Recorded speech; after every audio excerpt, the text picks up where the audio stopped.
remember a moment where we said there are too many customers calling in about problems, and my customer operations director said we should turn off the phone lines. And I said, you can't turn off the phone lines. We have to speak to them. But it was one of those moments where we just didn't know what to do because we just had so much traction. And we had to hire a lot of people. So we went from, in the space of 18 months, 40 people to about 300. At a time where we were scaling up the fastest, probably the worst moment of the journey happened as well. The moments that hurt the most relate to people. But, you have to be prepared to deal with anything as a business. Leaders are usually good at different stages of the business, and often the founder that takes the company from 0 to 100 people might be different from the founder who takes it from 100 people to 1,000 people, which would be different from the person who takes it from 1,000 plus. It's almost like this competitive challenge, competitive nature in us to say, okay, we're starting a new phase of the business. Are we going to scale or are we not? And in each of those moments, we'll think about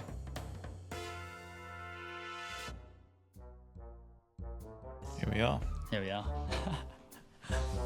That's actually a great way to start. I should start saying that. And here we are. Welcome. You got to have a trademark. Okay, yeah, I do. Maybe I should start crowdsourcing that from everyone who comes. I'll be like, give me a catchphrase. Yeah. I like it.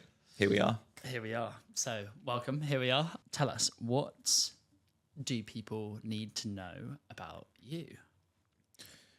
I'm James Grant. I'm the co-founder of My Tutor professionally, father of 2, a boy and a girl, Isla and Henry, personally, and husband to my wife, Talia. I started My Tutor straight out of university with a brief foray into the corporate world at Barclays, and then raised my first money and went full-time. So it's been a decade in the edtech space, and it's been an amazing journey, a whirlwind roller coaster, lots of ups and downs, lots of great experiences that I'm sure we're going to dig into. And I guess we're going to cover lots of inside work. Outside of work, I love sport, music, and a lot of reading, hiking, that sort of stuff. Yeah. And inside of work, I guess I like the same things, but then with a little bit more structure and intention around the way I deal with people and the mission of making learning accessible to everyone. That's kind of core to our ethos at My Tutor. Well, you're perfectly suited for this show, so thank you so much for coming. What you missed out from that wonderful intro is something that we both share, is our first foray into entrepreneurship, really, through club nights and DJing. However, I'm going to throw you a curveball of something that you also didn't mention in your intro, which is you used to be a very competitive and high-achieving pole vaulter. And so what lessons have you taken from your time pole vaulting into startups? Pole vaulting is a risk-taker's sport. And I think one of the things I demonstrated from a very early age is a kind of appetite for risk that I think many entrepreneurs also possess. Pole vaulting came from me being a good runner as a kid, and then a teacher at school, the beginning of secondary school, telling me, why don't you give this pole vaulting thing a try? I tried it. I was decent. It built a lot of confidence with it, and then realized it was this mad, crazy person sport that required both a mix of kind of speed, power, and technique. The first 2 I was reasonably good at. The technique part took a little while to come, because you end up sort of going upside down over a bar 4 or 5 meters up in the air. In terms of my learnings, I think probably the big early one was discipline and focus, because in pole vault, well, in any sport, you need to put a lot of energy and effort into becoming better. In pole vault, if you don't focus, then you're going to get injured. And I had some pretty rough injuries. Going upside down didn't always work so well for me. Snapped a few poles and cut myself in a few different parts of my shoes from just being in these contorted, strange positions. But yeah, focus and discipline was core.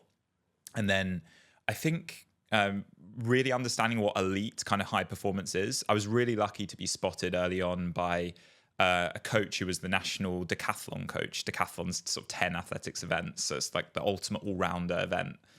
And he looked at me when I was pole vaulting. I was at Uxbridge University. That was my training spot. And he said to my dad, actually, he said, James has a good physique for decathlon. He's built for like a decathlete. He should come train with our group. And his group was all the national kind of decathletes. It was all the best athletes. And I had my first experience of being the worst person in a really elite group, which is amazing. And it taught me that you should always seek to be the worst person in the room, the dumbest person in the room, the least skillful person in the room, because you are going to be brought up by that group. So I trained with all these elite athletes and was embarrassed pretty much every session. But they were older than me. And actually, when I ended up competing back against people of my age, I did pretty well because I'd come from that grounding of, wow, there are so many people out here who are better than me and I can learn from them and I can be pushed by them. So that was probably the biggest learning. So then, speaking of being the worst in the room, let's say being the dumbest in the room, if you pull it into the startup sense, you at My Tutor have done an amazing job of hiring very senior people.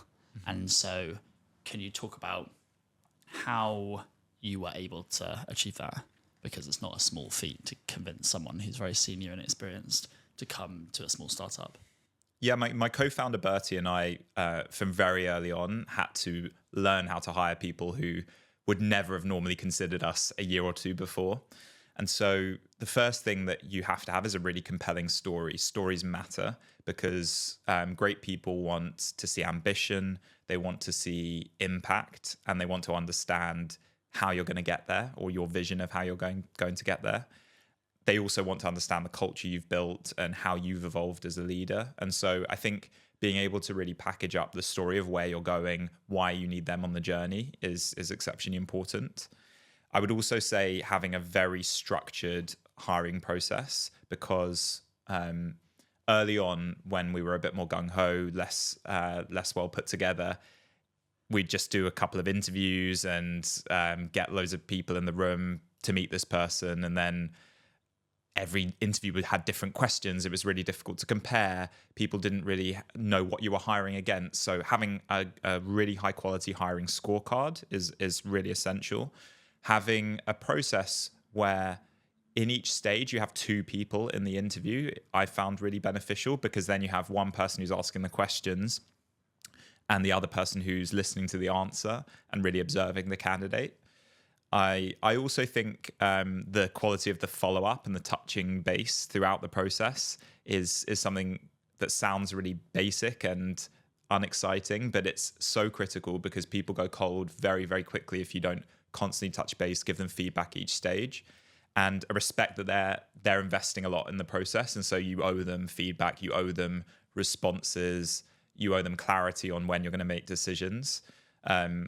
So yeah, I think communicating the story well, understanding what you're hiring and why, what a good response or candidate experience would look like, and then having a really good structure around the interview process that's consistent and communicative. Can we go into the details of the structure around the interview process? Sure. What does that look like? Everyone looks slightly different, but I suppose the consistent themes would be you want probably for a C-level hire, something like 5 stages. So stage 1 would be a screening call with the recruiter, which could be internal or could be an external recruiter. Stage 2 would be the hiring manager call. So whoever's leading the hire and going to be managing the person wants to do an initial competency-based interview that might also include a bit of the story, so buying in the candidate. Then next stage would be competency. So normally it would be a couple of cross-functional colleagues, probably either similar level or level above, who are asking questions to see if the person has the skill set and the acumen and the right experiences to be a fit.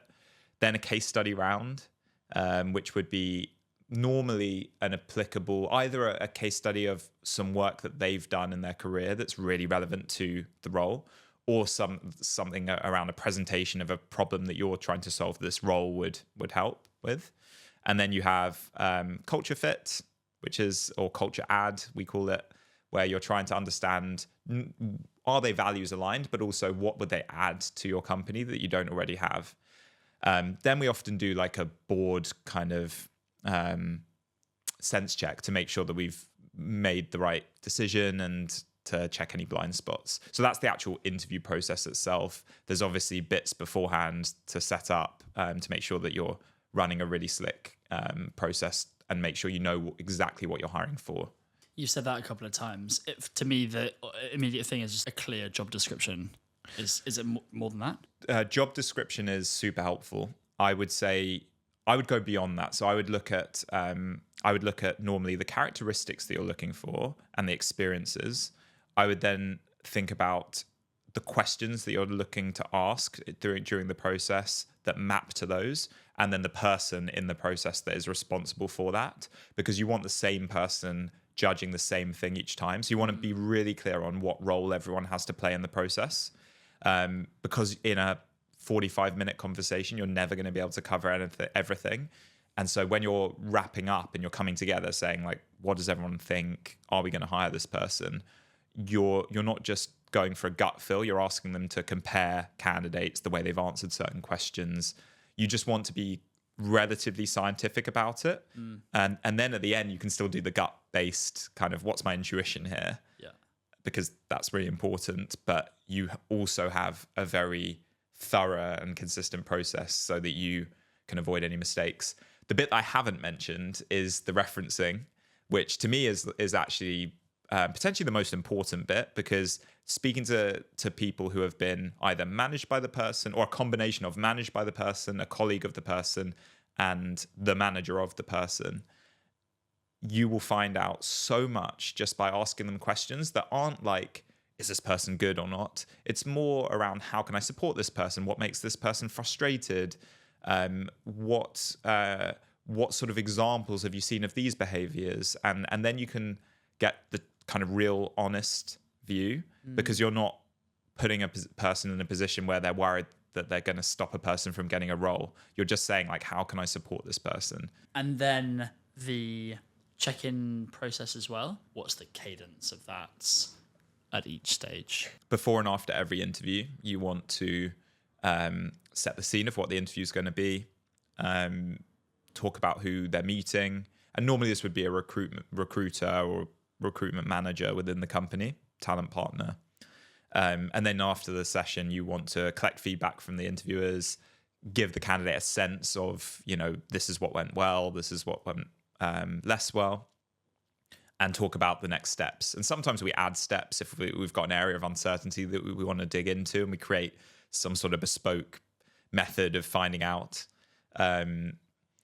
And yeah, like I think it's just as much as possible, because the candidate then feels like they've got engagement, that if they put in effort, it will be rewarded, even if it doesn't work out. And just being respectful in general, because it sets a real tone of how the company brand is perceived externally. It all makes sense, and it's all very well and good when you have the resources to focus on this level of depth in a hiring process, like having your recruitment manager.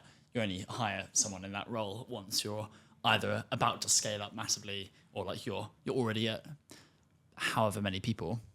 What are the different sizes of company that naturally leads this level of process? Well, so there's a lot of processes that do come as a company grows. So whether it's your people policies or your benefits, or just the automation around the contracting process, the referencing process.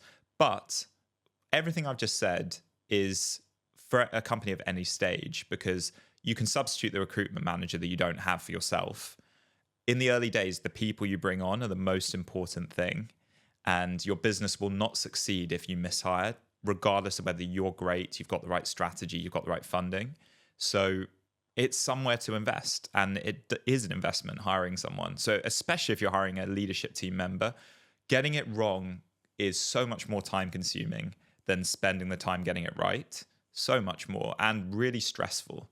And you will get it wrong anyway. Even if you do all these things, you'll get it wrong. I've got it wrong loads of times. But the idea is you get it right more than you get it wrong. And you get better over time, even though you'll never have a perfect track record. So I would say just substitute a recruitment manager for yourself in the early stages, and it's time well spent. God, it rings so true for me as well. It's something I haven't invested in the past. I've always been like very, there's a problem that's urgent and it needs fixing and I need help with it now. And so I'll just quickly scrabble around to find someone and pull them in. But now, having run founders and spoken to lots of people with bigger teams as well, it is just so clear and apparent that it's one of those processes that's so highly leveraged. If you get the right people in, then it just can really accelerate the business. Yeah, for sure. One of the failures that you've made in recruiting, can you share a failure story? There are lots of failure stories. I think one that I remember, which is actually nothing to do with the person, was we were hiring our first salesperson within our B2B business, which is basically selling tutoring to schools. And my theory at the time was schools are not commercial beasts. Teachers in schools are not commercial beasts. And so they need a certain type of sell that's not, it's different from like software sales. It's a bit more of a consultative, long-term relationship building, which I guess is consistent, but teachers don't like the feeling of being sold to. So my theory, it's like educative as well, where you have to explain that there's a problem and that this would help with the problem, or is it potentially, but in education speak. Yeah. So my theory was, if you found an ex-teacher who is really good at communicating, because teachers are good at communicating generally, then you can train up the sales bit afterwards. And this is super early on. I hired someone who's super smart, and she got going really quickly. But me managing her when I hadn't really done proper sales, I hadn't scaled up a sales team, I wasn't able really to give her a lot of the sales acumen and process that she probably needed and structure that she needed. And I remember her winning her first deal, and it was a really good deal. We were really happy. And she said, I feel nothing, actually. And at that point, I realized that sales was totally wrong for her. It was the total wrong role. She'd gone in from teaching thinking, I want to get in a startup. Sales seems like the right place to be, but it wasn't. And so I made a couple of mistakes. One is that even though I may have been right about some of the teacher side of it being a good sort of person to sell to other teachers, doing that without the sales manager with proper sales structure was a mistake. Another mistake was not taking the time to understand the motivations of this person. And they didn't actually want to be in sales. They enjoyed startups. They were interested in entrepreneurship. They were really passionate about education, which are 3 ticks, but sales wasn't going to be the right role within that sphere. And so it didn't work out, and it was the right decision for both parties to part ways. And I learned a couple of lessons. And there wasn't like a refocusing of them in the business, a different role? At the time, there probably could have been, and there are loads of examples where we have done that. In this particular case, I think she wanted to move into a slightly different world. And so, yeah, not in this case, but it can definitely happen where someone doesn't feel the role fit and we find space for them elsewhere.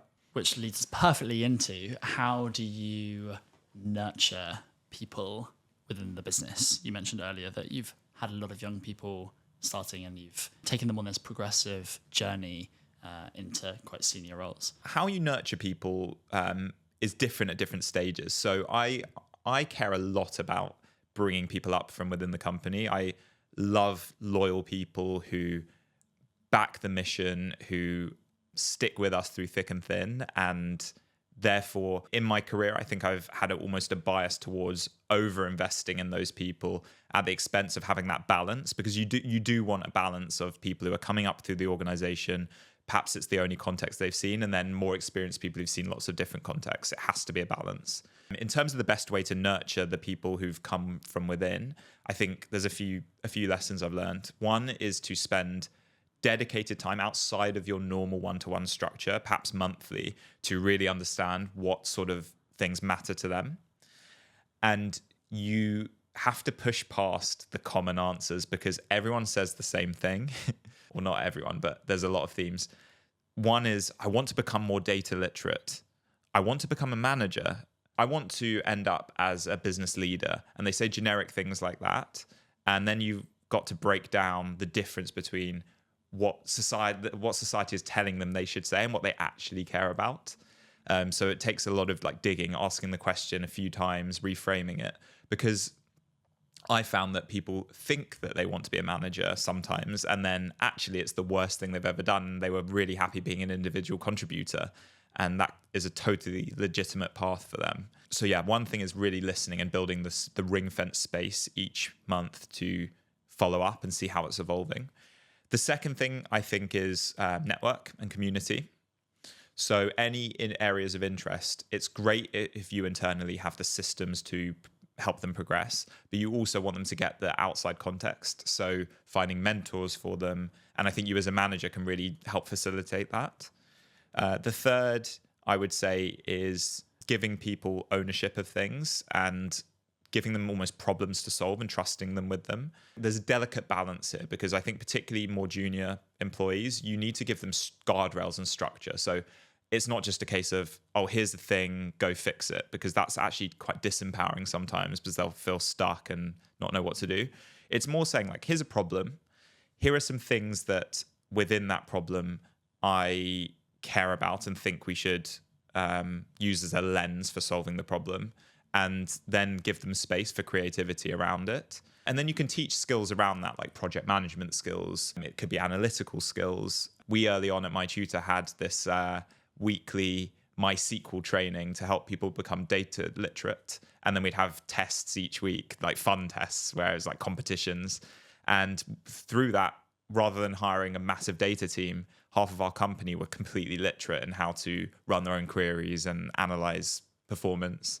And so those sorts of nuggets really help build a culture of learning. And we are a learning company. So, yeah. Very on brand. That's incredible. It feels like the leaning towards nurturing people internally is a lot more just like cost effective as well, right? Than trying to create a whole hiring process and spend a lot of time doing that, as opposed to like investing in people you already know are value aligned, you already have trust with, you already know how to communicate with, they already understand the company. There's no time lag with when they're going to start being effective, or at least it's a lot less than when a newcomer joins. So it sounds like a very healthy approach. It is. It's all about the balance, because yes, it's cost effective at promoting someone internally and backing them and supporting them. But also you should spend to invest in them. There's training, there's mentoring, and that does cost. So I don't think it should just be seen. I know you're not saying that, but it shouldn't be seen through the lens of just cost efficiency. Yeah.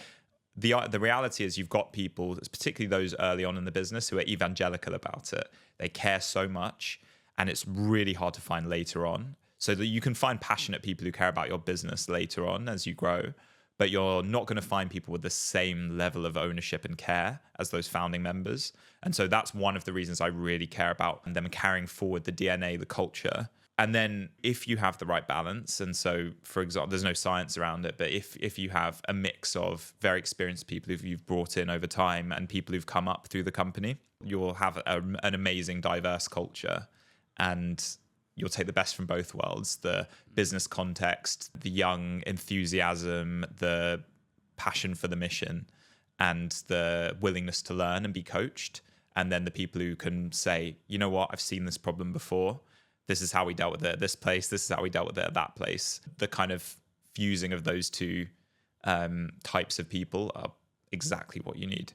I really love that comment that you said, that it's a lot more difficult to find people that are super passionate about it later on. As in how I understood that was when the business grows to a certain size, like now you're at 300 people, it's a lot more difficult to bring in new people and then be as enthusiastic about it. Is that right? It's not just enthusiasm necessarily. It's treating it with the same level of ownership. So if you feel like a founding employee, you have a different sort of mentality.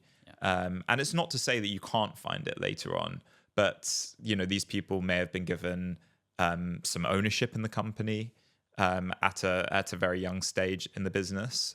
They have probably joined taking on quite a lot of risk because, if they've had a bit of experience, maybe they could have had a higher paid job elsewhere. You want to make sure that you really bottle up that kind of early stage ownership mentality and keep it flowing through the company, because it will rub off on new people as well.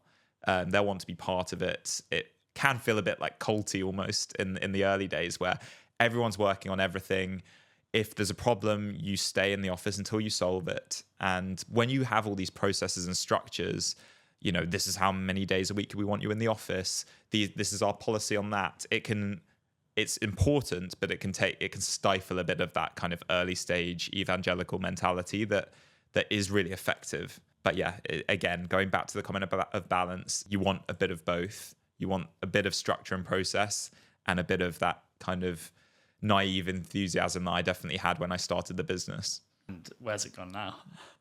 Where's it gone? I think you treat different parts of the business with slightly different lenses. So the mature parts of our business, I have to think with a bit more structure, and the questions I ask, the way I kind of manage people within that space would be different to if we were seeding a new part of the business that is starting at zero, and we needed to be hacky and experimental and really fast-paced, even more fast-paced, and be more willing to take risk. So the sorts of people you have, the approach you have in those different parts can be different. And that's cool. That's how you stay with a fresh mind within the business. I was about to say, you have to be really dynamic and nimble as a leader to put on those different hats in those different scenarios. But that also sounds like you almost have a later stage founder persona that you have to be for the more established part of the business. Then you're building a new business within the business, and that then you put on that sort of early stage founder cap again, and you can sort of tap into that side of you. Which one feels more like you? I think that it's the same person inside on both, because I still bring my bias towards action, my risk taking, my speed to the more mature part of the business. It's just that I understand that if you take a big risk, for example, in the more mature parts, the consequences of it going wrong are much greater. It affects far more people. And so the downside of taking risk in that world is it can really have a detrimental effect on the business. The upside of working in the more mature parts of the business is that any change you make can have a huge impact, even if it's a little one, because if you're doing conversion rate optimization on a landing page and you have millions of hits each month, you can do something that's so basic, changing the words on a button, and it can increase your revenue by tens of thousands of pounds that month. So that's cool. I do love the creative kind of starting something from nothing side. I think so many founders love that period where you feel like you're all in a room each day, not knowing what tomorrow has in store, and you're just wanting to try a bit of everything and realize this grand vision that you've set for yourself. So that is exciting. But you can foster that within a later stage company too. What I hear is that founders are usually good, or actually leaders are usually good at different stages of the business. Mm-hmm. And often the founder that takes the company from 0 to 100 people might be different from the founder who takes it from 100 people to 1,000 people, which would be different from some person who takes it from 1,000 plus. That's true. I think my co-founder Bertie and I take a lot of pleasure and interest in evolving with each stage. So it's almost like this competitive challenge, competitive nature in us to say, okay, we're starting a new phase of the business. Are we going to scale or are we not? And I think in each of those moments, we'll think about what sort of mentors do we need? What sort of coaching might we need? What type of leaders do we want to bring in that will help us rise up? And so obviously 10 years ago when I started the business, I would never have been able to handle any of the stuff I handled in future years. That was not, but does that mean that's not me? I'm not capable of it. It's more that I haven't grown into that yet. And so that's the way I see each phase. Each phase has its own interesting bits, boring bits, challenges, opportunities. And I think the intellectual process of trying to master each stage or get better at each stage, I've never mastered a stage, but get better at each stage, is almost like the funnest part of the journey. And therefore you can apply it to any stage. I'm sure if we listed on the stock exchange today, I would be an awful leader of it. Tomorrow I might be a great leader, who knows? But I think figuring out how you get there, all the chess pieces that you have to put into place, the experiences you have, the mistakes you make, are what makes the journey interesting. So speaking of progression plans, what does your progression plan look like? I guess there's a few things I'm quite interested in from a progression plan perspective. Probably my deepest passions lie on the kind of product and commercial side of the business. I also really love the kind of operating side, but I've kind of grown to love it, having not thought it was my bag early on. I'm quite a creative, kind of big picture thinker. And so I think there's a few things. One thing I'm really interested in within My Tutor at the moment is we're expanding our product set quite significantly.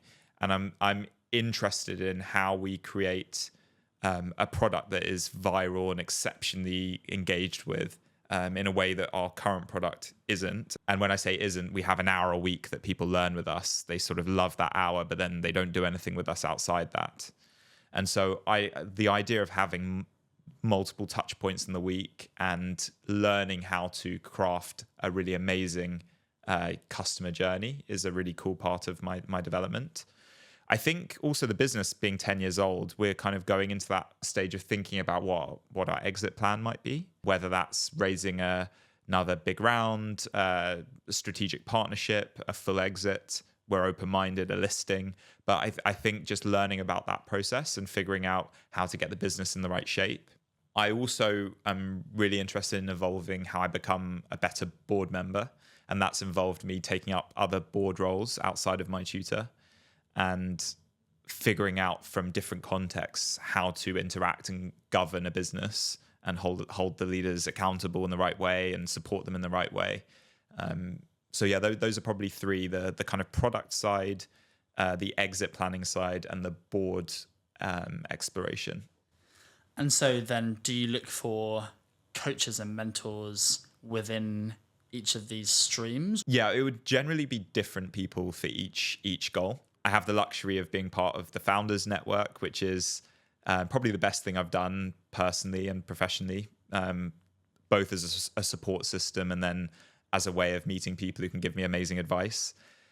So that's often my first port of call when I want to speak to a company who's been through X. So whether it's fundraising, hiring, big mistakes that I've made that I want to overcome. Can you give me an example of someone you've chatted to recently? Well, I guess a good example is Anne-Marie Huby, who's the founder of Just Giving, has been our chair on our board for 5 and a bit years now. And she's awesome. She's just an amazing storyteller. And so I've learned a lot about the kind of journey side from her. And then also her experiences exiting Just Giving, dealing with investors.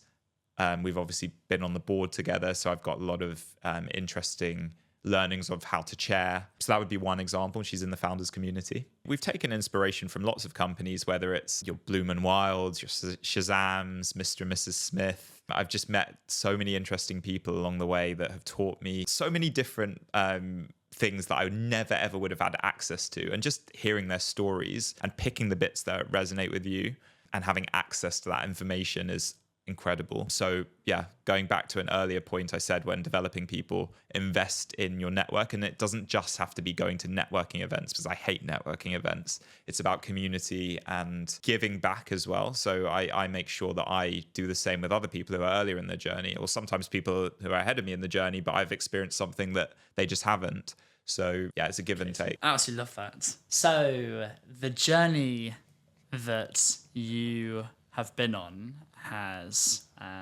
been a roller coaster, like most startups, specifically during COVID. Can you tell us about your COVID journey? Lockdown came to us in March 2020. I'd just had my first child, Isla, in Feb. I was on paternity leave during that time, and I remember coming into the business to chat about what we're going to do with COVID. We knew that we were going to have to send everyone home. And we were terrified. We were worried we were going to run out of cash, had no idea what would happen with the business. So we went home. We were about 40 people in the company. And then we got a message from this kind of research organization called EEF, who had done a lot of work in the education space, sort of proving the impact of different companies. And they said, look, we're very interested in piloting a tutoring program to see if it's a good solution to these COVID lockdowns. And we did a pilot. We were the lead partner on a pilot, one of 3 or 4 companies. We helped 2,000 students, and it went amazingly well. And the government responded by putting in place a £1 billion policy that meant that every student could have access to exactly what we did. And we applied to a tender. We became the lead partner. We were given the largest allocation of any company. And we just knew, we were looking at each other and we were like, wow, we've got to scale up fast. This is big. And do you mind me asking how much of the tender you got? In the first year, we got a license to help 30,000 kids. You know, it would have doubled our business overnight, more.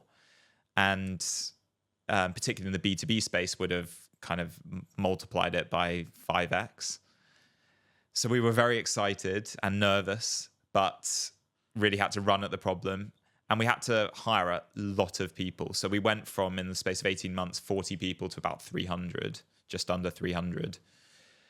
So we had to learn about how to hire fast. We had to learn about how to bring together a culture and evolve our culture in a remote setup. We had a mix of amazing successes, some months where we were doing like 10x the year before. And then we had some dramatic failures. We had months where I remember a moment where we said, there are too many customers calling in about problems. And my customer operations director said, we should turn off the phone lines. And I said, you can't turn off the phone lines. We have to speak to them. But it was one of those moments where we just didn't know what to do, because we just had so much traction, which was amazing. And we raised a big investment round off of it. We hired loads of new leaders, some of whom have been amazing for us and are still with us today. We had a particular tragedy in the business where our biggest team that we were scaling up was our customer service team. And we brought in a head of ops near the beginning of COVID, sort of a few months in, to help us with that transition. We did all the interviews online, and we brought him into our leadership team. And then about 9 months in, having never met him, he called me up and he said, I'm not very well. I'm not going to be in for the next couple of days. I've got the flu. And we thought nothing of it. We just said, hope you get better soon. Look after yourself. And then got more texts, and each one became worse and worse, where he said, actually, I'm going to have some tests today because I can't figure out what's going wrong, but I'm feeling worse and worse. And then he said, I'm being put into intensive care. And then the next message was from his girlfriend saying he's not going to make it. He's got cancer.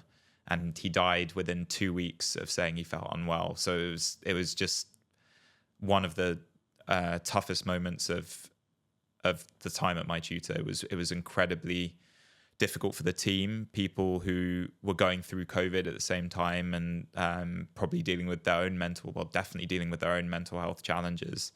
I was a new dad, and it hit home for me because I had to ring all of his direct reports and wider team one-to-one and tell them what had happened. And people were in disbelief. We tried to figure out how to speak to his family and support them, but it was so bizarre because we'd never met this person in person, and he was such a big part of our leadership team. Speak to each other every day on video, did all these team bonding events, and then this person was gone. So at a time where we were scaling up the fastest, probably the worst moment of the journey happened as well. Wow. And something you never expect or can prepare for when running a company, right? Like, how often does that ever happen? Yeah, I mean, I know that other people will have gone through similar things. At the time, there's no playbook for it. You can't ask people how to deal with that sort of thing. So you just have to use your intuition and take advice from people in your team about how they want to be treated. And And yeah, I feel proud of how we came together in that moment. We definitely, I don't have any regrets about how we handled it. It was just sad and bizarre, but you have to be prepared to deal with anything as a business. So we did, and we carried on scaling, and we found new leaders, and we remembered and memorialized him. And yeah, and that's how we pushed through. Sounds like you did loads, and I think you should be very proud of that. So that's amazing. Going back to the scaling journey, going from 40 to 300 people will lead to lots of things breaking, lots of growing pains. Can you speak to that journey, and how do you scale a people operations within the business? When we started out, one of the things we were renowned for was our customer service. We were exceptionally responsive and supportive, particularly on our kind of school side, where we were dealing with big classes who were using one-to-one tutoring at a time where online tutoring was really new, so riddled with challenges and complexity. When COVID happened and we were scaling, some of that quality dropped and some of our processes broke. We had unstable tech that was going down in the middle of peak periods. We had more customer service tickets at times than we could solve. We had to radically evolve our kind of automations on the platform to make sure that we wouldn't have to just hire hundreds and hundreds of people in order to kind of solve basic issues. And we were doing that at a time where we were trying to make sure that we had the working capital to invest in scale. So we were fundraising, we were dealing with kind of churn of customers who weren't getting the experience that we were used to giving. And so those sorts of issues, I think they're both the toughest moments in the business, but they're also the times where you prove your mettle as a team and you really grow together. And I remember, for example, a couple of times where we had these major site outages at peak moments. Our customers were feeling really let down. And I just saw leaders almost take their moment to shine and turn things around for us as a team. There was one moment where my co-founders and I were out the office at a pitch, and we knew that this thing was going on, and we felt awful that we couldn't be with the team. And we came back and they'd sorted it. And it was one of those moments where we thought, okay, we've got a company. This is a company. Because before we would have felt like the parents doing all the kind of hard stuff. But we realized that, okay, we can go on holiday for a week and feel like the company's not going to burn down. But yeah, I think the moments that hurt the most relate to people. So when you upset customers, when you have to make difficult decisions internally, when people don't work out or you don't give them exactly what they need and want. And during COVID, those initial months, there were some really beautiful moments because it was so exciting and exhilarating, scaling so fast. And then some shit hit the fan moments where we were just like, are we going to lose the whole business because we can't handle the scale? Like, are we going to run out of supply on our marketplace in terms of the tutors? Are we going to churn through all of our B2B contracts? Are we going to have the working capital to pay the bills in a few months' time? Those sorts of problems that every startup goes through, we definitely experienced intensely during that scale-up phase. Can you share a single shit hit the fan story or moment? I could share something from the early stages. I because the two shit the fan moments that I can think of are the platform down and the death of the head of ops. Those are probably the two that resonate most. Yeah. In the early stage, there were quite a few. So My Tutor has always been an online tutoring company, and early on, probably the biggest problem we had was convincing people to try online when they wanted to have a tutor in person. So we very early on had a customer who'd booked in a free meeting. We offer free meetings online, and they found their tutor, got really excited, booked it for her daughter. Then we realized that the daughter hadn't turned up for the free meeting, got a call the next day. And it was the mum who was absolutely furious with us, just like, I can't believe you. I went out and I bought breakfast. I put on a great spread for the tutor and they just didn't show up. And we were like, you do know it's online tutoring, right? And we realized that maybe we weren't signposting it well enough. That is hilarious. I'd love to go down this path that you sort of alluded to, which is having this solid leadership team in place. That means that you can take a week's holiday, or you can step away from the business and there can be a fire going on and you can trust that they're going to put it out. And I know that you invest heavily in your leadership team and their development and like sort of team building and nurturing. Can you speak to how you approach that?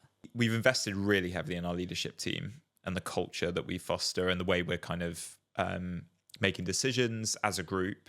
We do quarterly offsites is one ritual alongside our weekly leadership meetings. And within those leadership offsites, we have a core leadership group, which is the C-level, an executive team, and then we have an extended leadership team. And so we have different rituals for each of those groups. One of the things that we found exceptionally useful as a tool is we read a book called 5 Dysfunctions of a Team. It's basically a guide of how you have a successful high-performance team that trust each other and are committed to the decisions that you're making. We use this book, 5 Dysfunctions of a Team, whenever we're doing our quarterly offsite sessions to check the health of our team and then use it as a basis to figure out where we should improve. So the pillars are building trust, resolving conflict, committing as a team, holding each other accountable, and then focusing on results. So if you think about the pyramid, no team is going to succeed without trust, that foundational layer on the first tier. And then if you have trust, you can commit to things together and know that you're all committed and you're not going to stab each other in the back. You can then use that as a platform to resolve any conflicts, hold each other accountable against what you've committed to, and then focus on the results and just make sure you keep coming back to what you wanted to do. So for us, we do a survey that takes about 10 minutes that involves basically figuring out which of those pillars we're doing well on and badly on. If you're doing badly on trust, that's a big problem. And we score highly on trust generally. Like, there's the occasional blip where it goes slightly backwards and then it sort of goes straight back up. But if you're communicating well, you should have trust. But we basically use this survey to identify, okay, here's 2 themes that we should go through. Like our attention to results, for example, this quarter have not been as good as it could have been. Why is that? What are people's experiences? And then what do we want to do together as a team to make that better the next quarter? So that's an example of a ritual that we have that we use quite religiously. And then I suppose another tool that we use with offsites is starting with an exercise that creates vulnerability. And I know this is something you care about. So we have, for example, done sessions where we say, right, let's spend 10 minutes talking about your life story at the beginning of a session. And it immediately puts you in the mind frame of, I'm going to be open with my feelings and thoughts about this thing. I'm going to share any baggage that I bring to the table on this session. And in these offsites, we tend to go away. So we don't just book a WeWork in London. We go somewhere in the countryside or even in another country sometimes. And we just take time, we rent a house, we stay together and we eat together, form these bonds, but also talk about strategy and direction and dysfunctions.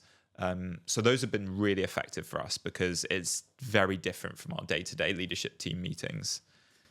How do you respond to some people not wanting to merge this sort of personal and professional life? Like some people say, oh, I don't want to pour my heart out and be as vulnerable maybe as you're expecting me to be. I think people do have different levels of vulnerability. We have tended to hire people who are relatively high on the vulnerability scale, but like it's a work in progress because firstly, you could in a different setting not want to be vulnerable at all, even if you're normally really vulnerable. So I might in another company, depending on the culture, clam up. I might not trust people with my feelings and emotions to say I'm having a bad time at the moment or whatever. And we've had people who've come from those contexts and it takes them time to unwind and sort of, I think it's leading by example. So if they see you do it, they're more likely to do it. And also knowing they don't have to tell you everything. There are some things that can be kept off the table. My experience is that most things, if you give the right environment, are on the table. Yeah, I completely agree. That's very much the approach I took with founders. If you lead with vulnerability and you almost de-risk it for them, Yeah. if you'll say like, we're all going to do it, and so therefore like it's not just one person with the spotlight on them. Yeah.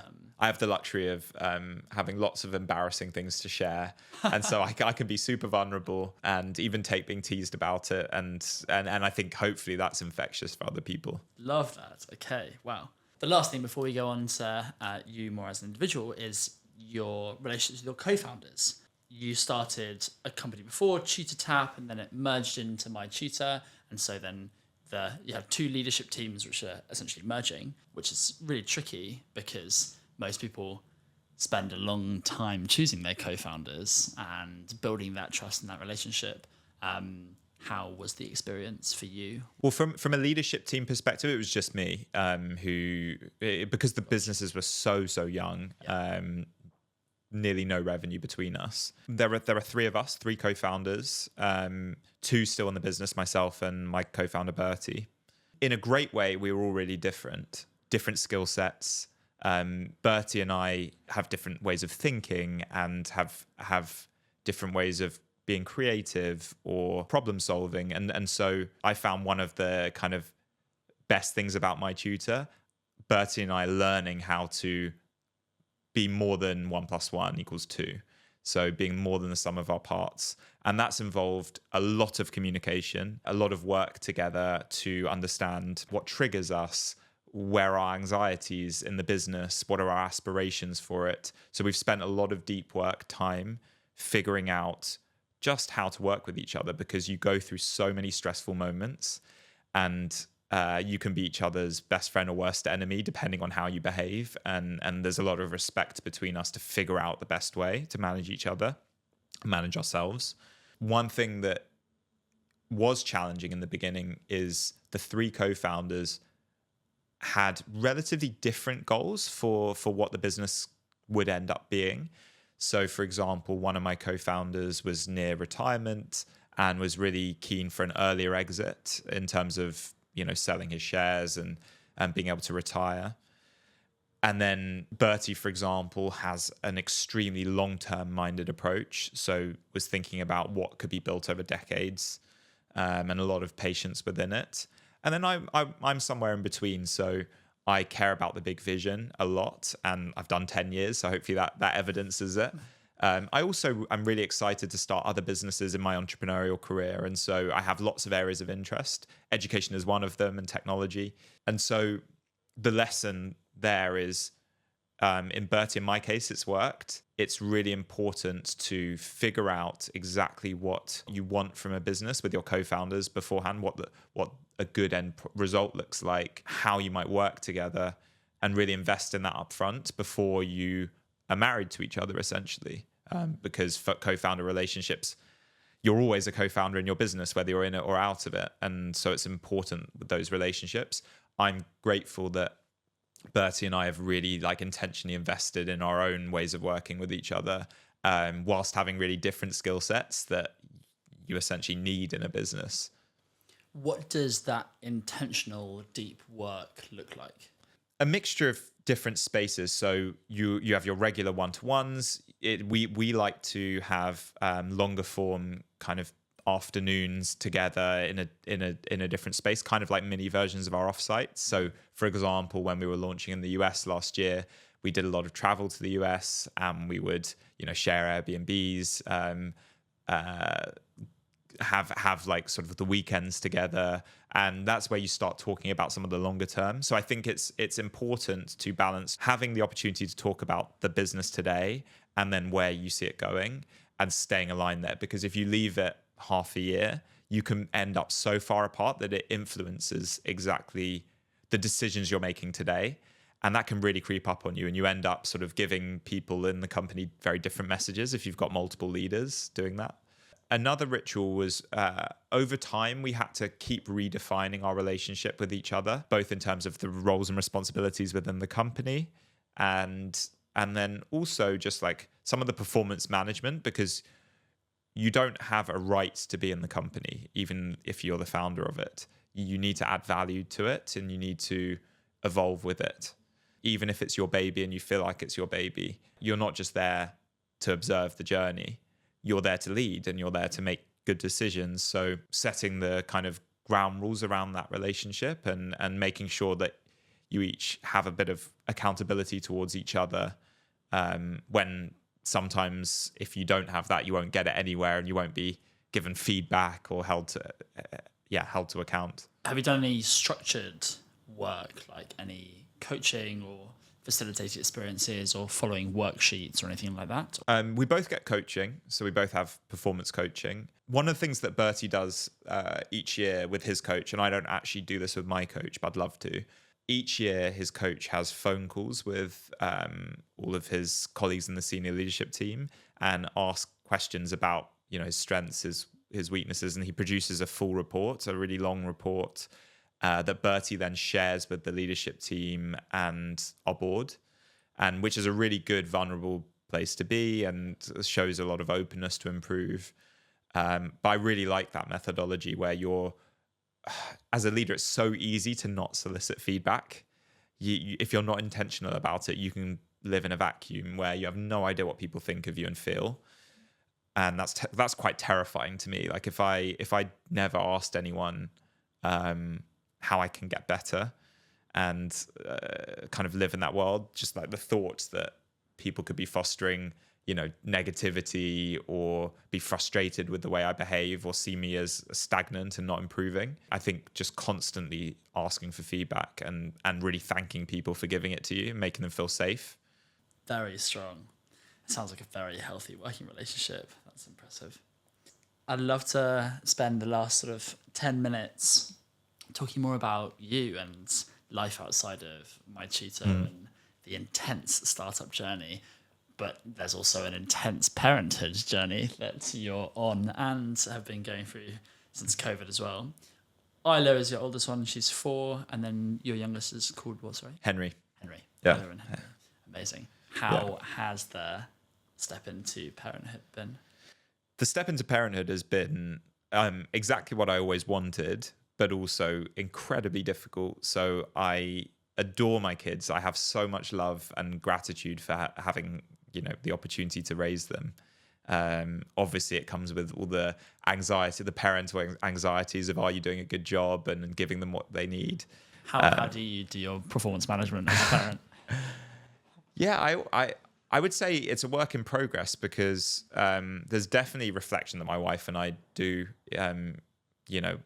periodically around what can we improve, are our ways of working right. But I think I sometimes avoid running it as I would run my business and have a slightly more gung-ho approach of just trying to be calm and know that not everything is going to be perfect, but they'll be okay, and being supportive and nurturing, give them new experiences and fun. I think I'm quite a playful dad. So the sort of persona I have at home is silly, goofy, dancing with the kids, singing to the Lion King, games in the garden, rolling in the mud, laughing a lot. So, I think giving kids that is important. I read somewhere that a dad's role is around sort of figuring out boundaries around like play. So the mother in the early years is more of a nurturing force for the kid, and the father is I don't know. I mean, you could probably read another book that has the exact opposite. But anyway, I take a very playful role. I'm silly. I'm goofy. I would say I'm quite silly and goofy at work as well, though. So I probably thinking about it have a closer persona than I maybe had been assuming. Love that. And the challenge that all parents face, but then especially founder parents, is this notion of balance. But balance is such a vague and broad word, and I think people define it differently. So therefore, how do you define balance? How do I define balance? Or maybe what is balance? What does it feel like to you? Well, balance at the moment feels a bit unachievable. but I do my best, and there are certain things that do help. I think one of the components of balance is acceptance that there are times where you're just not going to have it. And I really struggle with that, to be honest, because as a founder, I sort of optimize constantly. I A/B test, I experiment, and I'm like, there is an answer, there's a solution. But I do think with certain things, you need to accept that this is going to be messy. And there are going to be times where you have your perfect routine and it's just broken because your kid's unwell, needs to be picked up from nursery, and your wife's on a business school. And that is just like the expectation management of sometimes you're not going to be able to do all the things that make you feel good. And in those moments, you need to accept it and try not to let it hurt your day. But I then do have some tactics that I use. So an example of a tactic is thinking about what is the most important thing for me personally. So not necessarily, I'm not including working or parenting. I'm saying what makes me feel good that is going to be a non-negotiable in my life. And for me, that's the gym.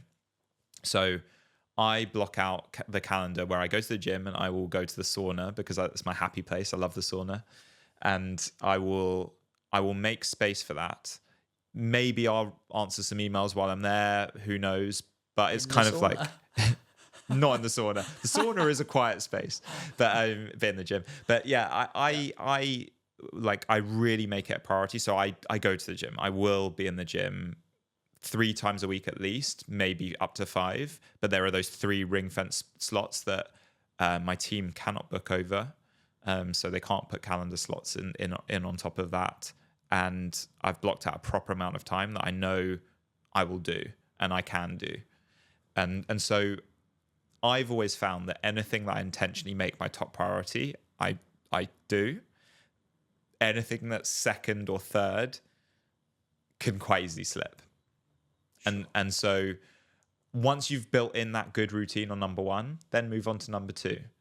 And set yourself like small goals that are easy. I guess this is all in all the habit checking books, like start off small, set intentions, build the right environment where it's going to happen. So in the case of gym, is the gym nearby? Have I got the right sort of transport that means that I'm going to do it no matter what? Yeah. So my moped. Have I got an environment in the gym that is going to be really good for me? Like, am I going to be able to do the right exercises that make my body feel good? Do I have, for me, the sauna has to be one that I can lie down in because I like lying down with my earphones in and meditating. So like those sorts of things are really core for my balance, because when you have your business, you go into the office, 100 people want to speak to you about their thing that they're working on, or feedback they need, or a blocker they need unblocking. And when you go home, your kids obviously are kids, they need you at any given moment. And so for me, it's having a space that I know I'm not going to be interrupted. I go to the gym, I'm super antisocial, have my big block headphones on, and then in the sauna, have my quiet time. And, it's simple pleasures, but I know that no matter how bad a week I'm having, I have those moments that I can decompress. How do you first, how does Talia cope with being married to such a stud who's obviously ripped in the gym all the time? By the way, it's Talia. Talia. Yeah. Talia. Okay. Yeah. Talia. And how are you and Talia as a team? So Talia and I spend a lot of time thinking about how we want to parent, and I think for me it's a good combination between doing things separately so the other person has space with the kids. So for example, on the weekends, taking them to swimming lessons or to the park so that we each have our ring fence moments to decompress, but then also making sure that we're doing family outings. I mean, my most fun moments as a family are dinner time where the kids are throwing food at us and we're in the kitchen and we put on some music and we dance. So we at least a few times a week we'll just be dancing in the kitchen. And in those moments, you just feel really present. You're laughing, and it makes kind of all the pain when the kids are screaming because they don't want to go in the bath a bit more bearable. I also love story time. So story time as a family is the cutest. Henry's just starting to speak and he can't say anything properly, but it's hilarious whatever comes out of his mouth. And watching Isla be a good big sister. So kind of those family moments I really treasure. And you can have them, particularly because I work from home a couple of times a week. And so those are ring fence times to do the nighttime routine. What we're trying to get better at is the date nights. We do them, but not often enough. And whenever we do, we have a great time. So building space there. What we did do in August was, so we met 15 and a half years ago in Zante, which was the first holiday, the trashy holiday away from your family for the first time. We met in a club on the first night, and they said it was a holiday romance, but we ended up together. So we did a reunion tour 15 years later. We took a few days away from the kids and went to a hotel in Zante, slightly away from the trashy strip, but we went back to the strip, and it was very fun. And that's a perfect way to close it off, is that I had a lovely conversation with Talia, and she said incredible things about you. Would you like to watch them? Oh, yeah. You've said how you really admire his work ethic, and you've known him since you were 17, which is a long time. Yeah. What else do you really deeply admire about him? I think I really admire his openness. He's very honest with everyone and very down to earth with everyone. He really doesn't he's got no ego. He does have ego. Yeah, hang on, I take that back. No, he's not. I think I really respect how open he is. I think men in general struggle with their emotions, and he is very in tune with his, and he's very articulate about the way he's feeling, and also he's very relatable. I think he really wears his heart on his sleeve. Last question. What is James like as a father? He's an incredible father. Incredible. He is very, very patient. He loves to teach our kids things, and he takes Ida swimming every week, and he is just very doting and just adores them and is kind of in awe of them. It's very sweet. Makes me love him so much more, which is crazy. With the knowledge that I'm showing this to him, is there anything else that you say about him? Just that I adore you and love you, and I've loved you since I was 17, and I will always love you. Very cute. So cute, right? Yeah. So cute. Thank you for that. You are welcome. Well, thank you for coming. This has been amazing. You are such a wealth of knowledge, and you have such energy and enthusiasm for the business, and also sharing what you've learned. And I have enjoyed being a sponge to everything you said. Thank you. Well, I hope it's useful for people. I also really loved your touches. So classical music when I arrived, the cocktail, the healthy snacks are, really, really well curated. And I'm rooting for this to take off. Thank you. Me too.